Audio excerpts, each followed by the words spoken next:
এই উম্মতের জন্য তো সুবাদে আমি এক হাদিস আপনাদেরকে দেখাইতেছি, রসুল কি পাইলাম আর কি করতেছি।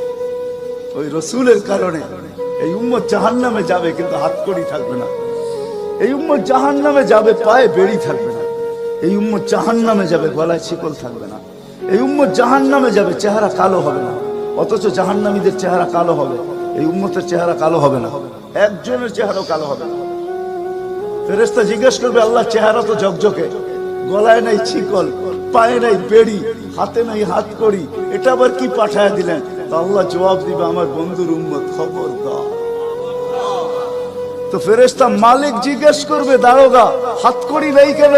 বলছে, যেই হাত উঁচুতে ব্যবহার হয় ওটা হাতে হাতকড়ি লাগে না। যেই পাও মসজিদের দিকে চলে ওই পায়ে বেড়ি লাগে না।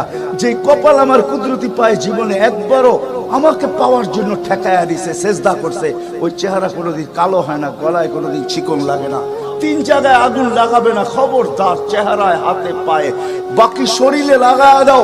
আগুনকে যখন মালিক হুকুম দিবে ধরার জন্য, আল্লাহ আমাদেরকে শিখায় দিবে, স্মরণ করায় দিবে, আমরা কলেমা পড়তে থাকবো। আগুন আসবে আর যাবে, আসবে আর যাবে, ধরবে না। 1 বার 2 বার 3 বার হবে। মালিক পোড়া চার্জ করবে, লাঠি চার্জ করবে, ধরিস না কেন? তো আগুন বলবে, লাইসালি সুলতানুন আলা মান ক্বালা লা ইলাহা ইল্লাল্লাহ মুহাম্মাদুর রাসূলুল্লাহ। এই কলেমা যে পড়ে তাকে ধরার ক্ষমতা আমার নাই।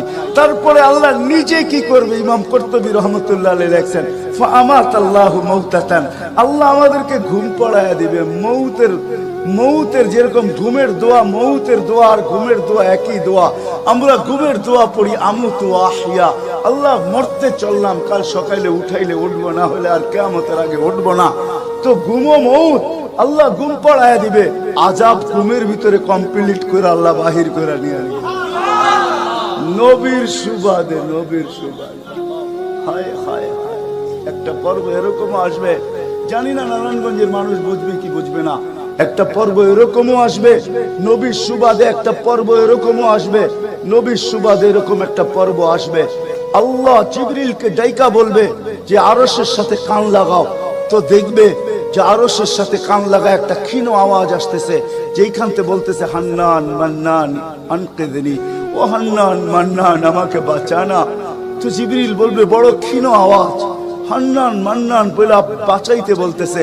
বলছে, জিবরিল দৌড়ে যাও, আমার বন্ধুর উম্মত আমাকে বাঁচানোর জন্য ডাকতেছে। জিবরিল যাবে দোজখের কাছে, মালিকের কাছে যাবে। মালিক লিস্টি দেখা বলবে, কেউ বাকি নাই, আখরাস তো সবাইকে বাহির করে দিছি। ফিরে আসবে, আবার শোনাবে, আবার যাবে, আবার ফিরত আসবে।